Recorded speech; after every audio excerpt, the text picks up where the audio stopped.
প্ৰথমতে নমস্কাৰ মানে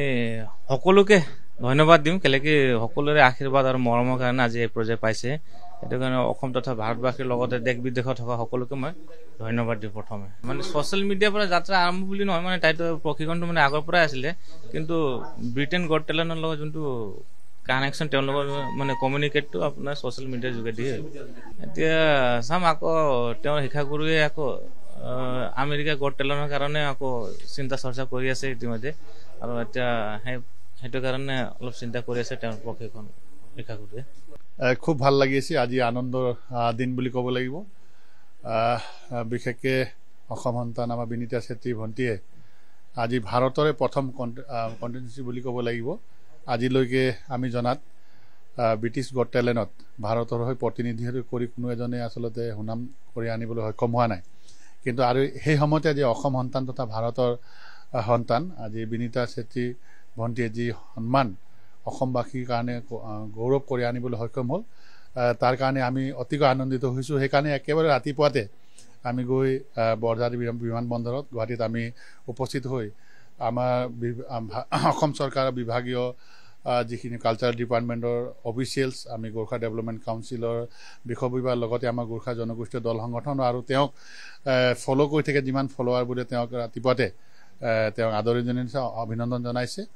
আৰু এই চেগতে ক'ব লাগিব যে এই গোটেই যাত্ৰাছোৱাত তেওঁ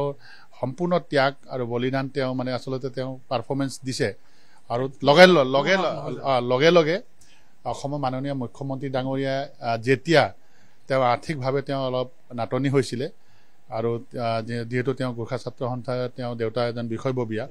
আমাৰ লগত সাক্ষাৎ কৰিব আহিছিল আৰু মাননীয় মুখ্যমন্ত্ৰী ডাঙৰীয়া যাহাই গম পালে এই কথা যে ব্ৰিটেইন গট টেলেণ্টত আজি অসমৰ প্ৰতিনিধি এজন বিনীতা চেত্ৰী ভণ্টি তাত প্ৰতিনিধি কৰি গৈছে তেতিয়া লগে লগে মাননীয় মুখ্যমন্ত্ৰী ডাঙৰীয়াই তেওঁক আচলতে সেই যাত্ৰাখনত সহায় হাত আগবঢ়াই দিলে গোটেই যাত্ৰাটোত আমি বিতংভাৱে আচলতে ক'ব নোৱাৰিম কিন্তু এটা কথা তেওঁ পৰিয়ালবৰ্গ সম্পূৰ্ণ কথাবোৰ জানিব কিয়নো তেওঁ অসম কন্যা আচলতে কাৰ্বি আংলঙৰ কন্যা হয় কাৰ্বি আংলং জিলাৰ আৰু তেওঁ সৰুৰে পৰা জয়পুৰত থাকে আৰু জয়পুৰতে তেওঁ পঢ়া শুনাও তাতে কৰে আৰু লগতে তেওঁ ডান্স ক্লাছবোৰ এটেণ্ড কৰে আমি সেই কথাখিনি গম পাইছিলোঁ যেতিয়া আমি গম পালোঁ যে আজি অসমৰ সন্তান এজনীয়ে আজি আচলতে ব্ৰিটেইন গট টেলেণ্টত তেওঁ ভিডিঅ'ৰ যোগেদি তেওঁলোকে যোনখিনি কাউন্সিলিং হয় তাৰ পাছত তেওঁ তাত আচলতে প্ৰতিনিধিত্ব কৰিবৰ কাৰণে পাৰ্টিচিপেণ্ট কৰিবৰ কাৰণে যি সুবিধা পালে তেতিয়া আমি তেওঁক শুভেচ্ছা জনাইছোঁ আৰু বিভিন্ন সময়ছোৱাত আমি আচলতে তেওঁ যিহেতু ঘৰৰ অৱস্থা ইমানো এইটো নহয় যে তালৈকে গৈ সেইখিনি কথা কৰিব পাৰিব তেতিয়া আমাৰ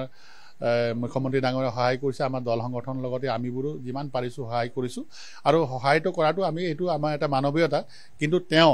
আজি অসম তথা ভাৰতবৰ্ষত